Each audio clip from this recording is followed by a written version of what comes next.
And that's why tickling a duck caused the earthquake that happened in South America. So never tickle a duck. This is Thursday, October 25th, and we are going to get into actual poetry stuff today. You have a quiz coming up tomorrow over similes and metaphors. Make sure you know how to figure out what they are, what goes into them. You get to use notes. They're going to help you. Your new book report, book choice, is due by next Friday. Charger Challenge invites went out today. Test corrections, if you have them, follow the 3 directions. Download the new sheet, write all your new answers on there, turn in your old sheet, and only correct the ones that you got wrong. Do those 3 directions, then you can turn in your test corrections. Monday, I delete that stuff off my website. And then we have a bell work up there, as you can see, called Memory Poem, which is... Oh yeah, there's a Charger Challenge. If you got the stuff, well, one, if you're at home, you're kind of out of luck, because you're probably not going to make it. Bomber will miss you. But those kids who did get it, they get to start doing their reservations starting at 2:47 today. And then for our bell work, here is the poem. What you're going to do is just write this poem down, and then you're going to have to memorize it. And then as you go through there, you're going to have to be able to stand up and do it for 5 B points. You can teach it to other kids. Every kid that's a Globetrotter or a star that you teach it to, and they do it correctly, gets you 5 B points, and then gets them 1 shiny monkey treat, much like we do with short stories. But because poetry is shorter, or poems are shorter than short stories, the thing you have to memorize is shorter than we had to do for short stories. And that one you had all 7 elements. This one is just a short little 6-line poem. This one says, for the simile, like or as you shall see. That's the first stanza. And you have to have little hand signs that go with it, because I like having to perform your poems. You're going to go for the simile, like or as you shall see. And you're just going to point out where it's pointing at people because they're seeing it. Because once again, for similes, what are the 2 words you have to use? Like or as. So it's like I'm trying to beat it into you. So for the simile, like or as you shall see. But do we use like or as with metaphors? No. So the next stanza is, but with the metaphor, use them no more. And when it says wave hands back and forth, it's not like you're at a rave. You're like, woo, woo. You're waving them back and forth. You're saying, use them no more. Like someone's trying to steal home, and you're like, no, the ball's right there. What are you doing? And you're trying to wave them off. So you're waving them hands back and forth. And the last part is, anytime you do a simile or metaphor, what are they supposed to compare? 2 nouns. But I had to make sure I kept my rhyme scheme, so that's why I have 2 and do, and nouns becomes really small. So you have the comparing of 2 nouns is what you will do. So you just have to whisper nouns into your shoulder. So comparing of 2 nouns is what you will do. Alright, let's see how epically bad we can do this. My first period, we just almost got done reading our book about zombies. Now we're going to channel our inner zombies as we do our zombie choir. And we'll try and go through and do it together. Because you guys all sound very melodic. We are going to go out and eat brains.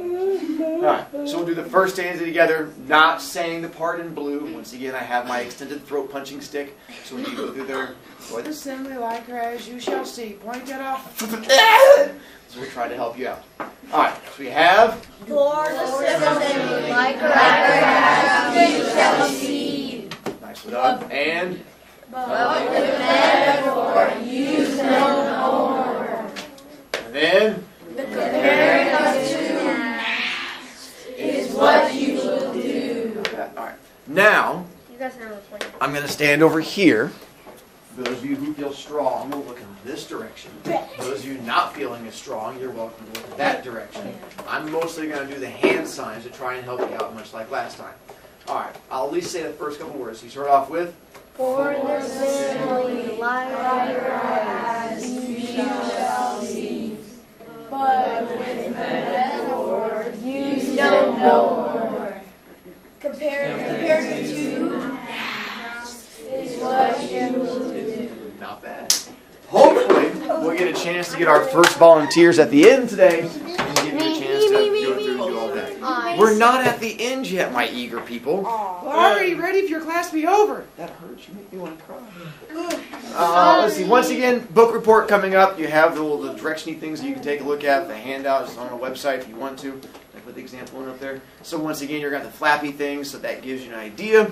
You can get the extra 5 B points if you turn it in early, but turning it in early is still December, which last time I checked is a long time away. So you have a while before we're going to get there.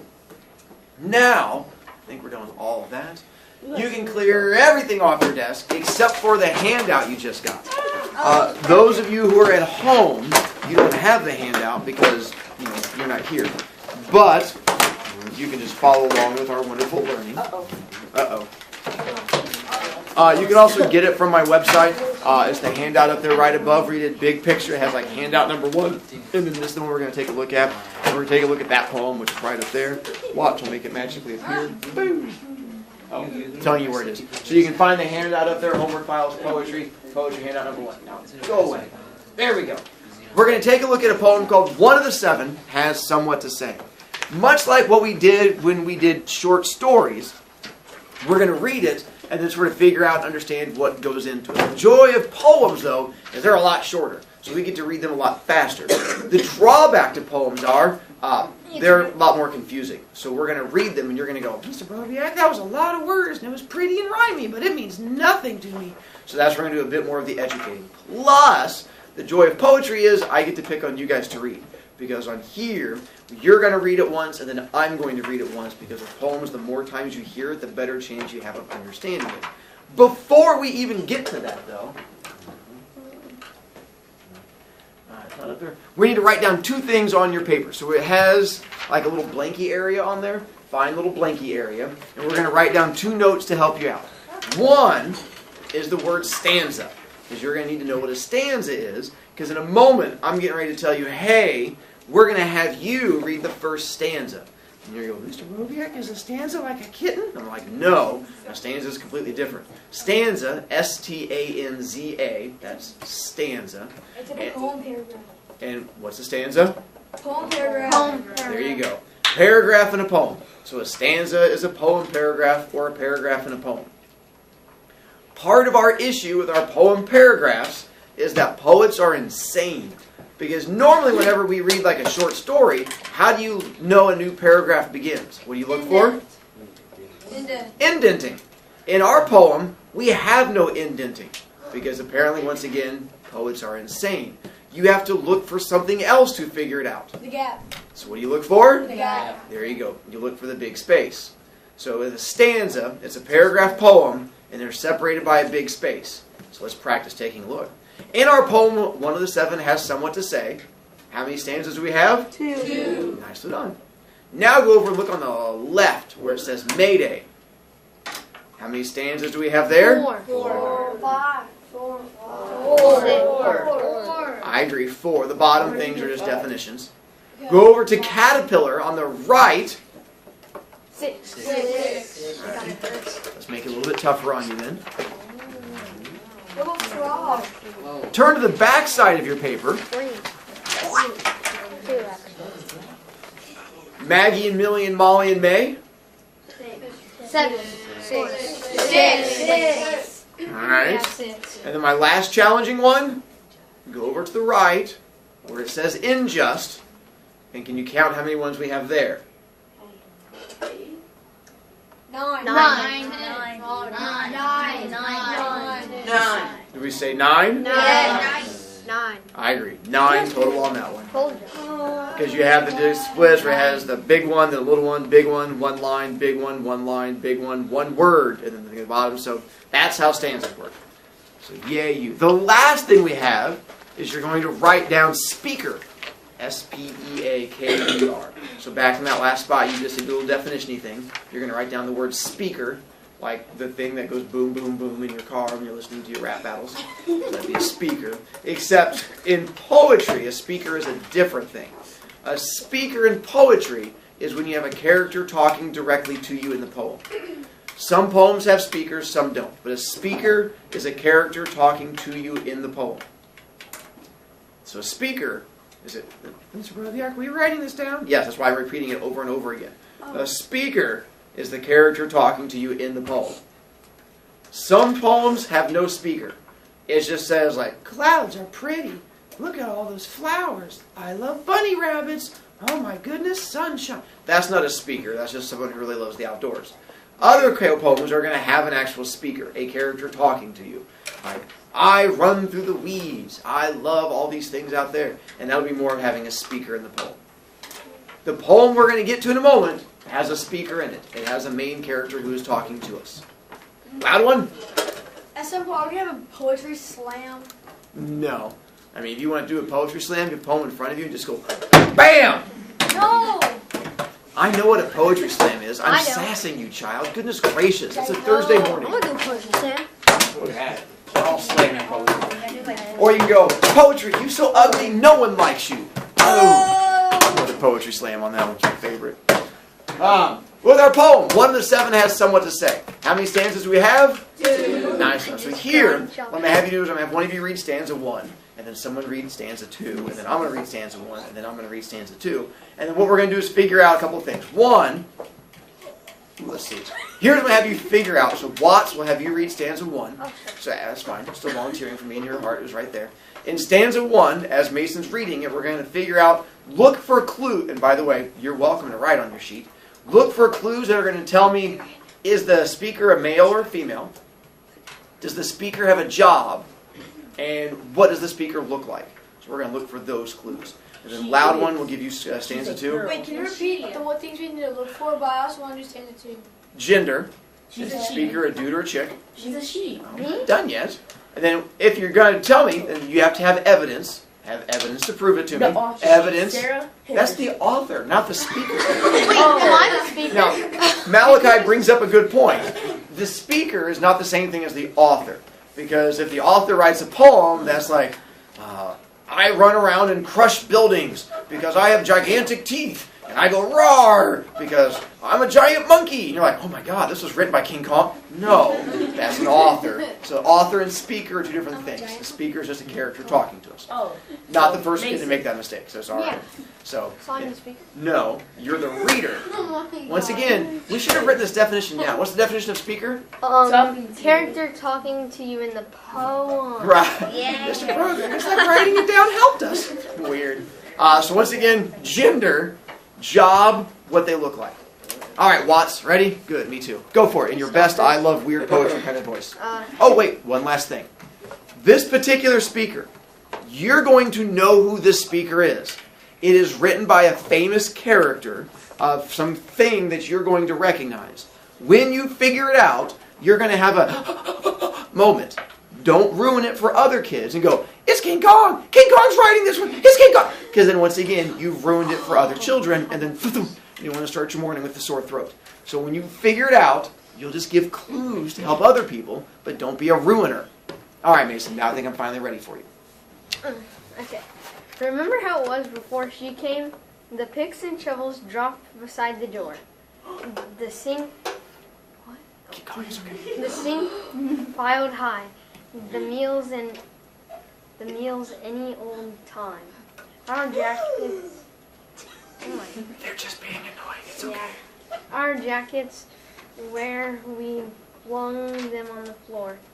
The mud tracked in, the clutter on the shelves. None of us shaved or more than halfway clean. Just 7 old bachelors living by ourselves. Those were the days, if you know what I mean. Nice, I'm going to read that one again. Hang on. Skip that. Oh, I got it. All right. I'm going to read that again. We're going to come to you for the second sentence, just not yet. Remember how it was before she came? Picks and shovels dropped beside the door, sink piled high, meals any old time. Our jackets where we'd flung them on the floor. The mud tracked in, the clutter on the shelves. None of us shaved or more than halfway clean. Just 7 old bachelors living by ourselves. Those were the days, if you know what I mean. So first thing, is our speaker a dude or a chick? And you have to give evidence to prove it. A dude. And there is evidence in there to prove it. A dude. I did. All right. Where's our evidence? They don't shave. You might not know this, but ladies also shave. Yeah, they must. Not their facial bits, but their leggy bits. So that's not enough evidence. Maybe this because they're just legs and Talia? In the face. It says just 7 old bachelors, which I'm pretty sure bachelors is for men. That would be your clue. Nicely Well, done. there could be For those of more you who pay attention to your reality TV, we have a TV show called The Bachelor. Who would have thought TV shows could teach you a or thing? Jesse. But It's that's so where funny. we find out that it's a bachelor. And so a bachelor does not just mean man. There's more to it than just that. Male. He's single. Man. Nicely done. Because I'm a male, but I'm not a bachelor. If I were to declare I'm a bachelor, Mrs. Me would have a lot to say about that. She's like, I don't think so. So because of that, there's a difference between just being a dude and being a bachelor. So this one is not just a dude, but a single dude. And he has roommates. How many roommates does he have? 7. 6. Good job, kids, figuring out I-step math. 7 total. We take away 1, because that's the speaker. Gives you 6 left. And then we also find out something about their age. They're 40. 40. 80. I know who it is old now. because it says old. Nicely done. So we know they're not 27. young. Oh, we did get the fact that you guys did talk about the shaving thing. So we know about what they look like. They have a beard. Harry. Nicely done, because they have not shaved. So he's not shaved. The fact that he has some kind of facial hair thing going for him. And then, evidence as to his job. The picks and shovels.